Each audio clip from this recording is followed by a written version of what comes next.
বাংলাদেশ জাতীয়তাবাদী মুক্তিযোদ্ধা দলের সিনিয়র যুগ্ম সাধারণ সম্পাদক, বর্তমান ভারপ্রাপ্ত সাধারণ সম্পাদক জনাব নূর আহমেদ আমাকে বক্তব্য রাখার জন্য অনুরোধ করছি। আমার ছেলে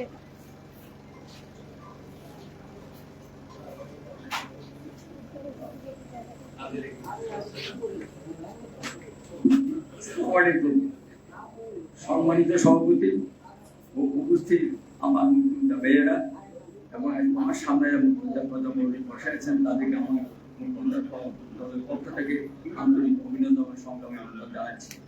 কারণ আমরা মুক্তিযোদ্ধারা এখন সংখ্যা খুব কম, তারপর আমি আজকে অনেক মুক্তিযোদ্ধা এখানে দেখতে পাচ্ছি। এখন আমাদের এই মুক্তিযোদ্ধা দলটা কিছুক্ষণ আগে আমার সমস্ত বক্তারা বলে গেলেন যে আমাদের মধ্যে বিভিন্ন ভেদাভেদ। আমি চাই না সামনে মুক্তিযোদ্ধা কোনো ভেদাভেদ থাকবে। মুক্তিযোদ্ধা প্রজন্ম ও মুক্তিযোদ্ধা দল সমন্বয়ভাবে কাজ করে এই জাতিকে দিক নির্দেশনা দেবে। আমি আশা করি আমরা মরে যাব, কিন্তু আমাদের সন্তানরাই আমাদের দায়িত্বভার গ্রহণ করবে। সংখ্যার দিন দিন আমরা কমে যাচ্ছি, আগামী 5 বছরের মধ্যে হয়তো কোনো মুক্তিযোদ্ধা আমরা থাকবো না। আমরাই আমাদের ভবিষ্যৎ, তোমরা আমাদের দায়িত্ব গ্রহণ করবে। এবং আমি চাইবো সবসময় ইউনিটি, একতাই হল শক্তি। আমাদের মধ্যে কোনো দ্বিধাদ্বন্দ্ব না থাকে, একে উপরে যেন কুৎসা রচনা না করি এবং পিছনে যেন কোনো কথা না বলি। আমার দোষ থাকতে পারে, আপনার দোষ থাকতে পারে, আমরা এটা শুনতে নেব, সামনাসামনি বসি। পিছনে যুক্তি থাকবে, আমাদের মধ্যে বাংলা সৃষ্টির চেষ্টা করবে, আমরা সেদিকে বিরত থাকবো। আজকে বেগম জিয়ার 80তম প্রতিষ্ঠাবার্ষিকী উপলক্ষে আমি সবাইকে ইন্তজাম করার জন্য আমার প্রজন্মকে ধন্যবাদ জানাচ্ছি। এবং আমার বেগম জিয়া যেন আরো 100 বছর, 1000 বছর যেন আমাদের মধ্যে বেঁচে থাকে, সেটুকু আমি আজকে এখানে করছি। এবং এর সাথে আমি স্মরণ করছি আমার তালের ভাই, আমাদের সংগ্রামী একজন নেতা ছিলেন, মুক্তিযোদ্ধা, উনি ভাইস প্রেসিডেন্ট ছিলেন।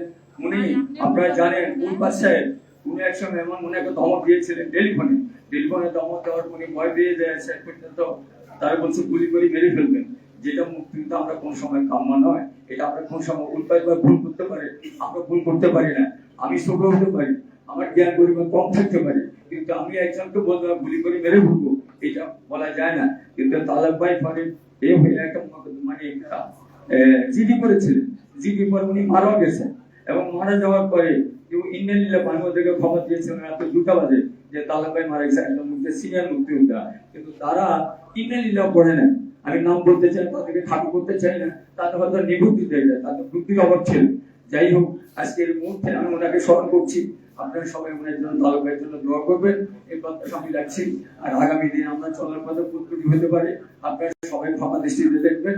এবং আগামী দিনে আমরা সবাই সুন্দরভাবে চলবো, এই দলকে সুন্দরভাবে গড়ে নেব। এবং যারা আমাদের বাইরে আছে তাদেরকে আপনারা আমার দলের অন্তর্ভুক্ত করবো, এই প্রত্যাশা থেকে এবং বেগম জিয়া দিকে কামনা করে আজকে আমার বক্তব্য এখানে শেষ করছি। আসসালামু আলাইকুম।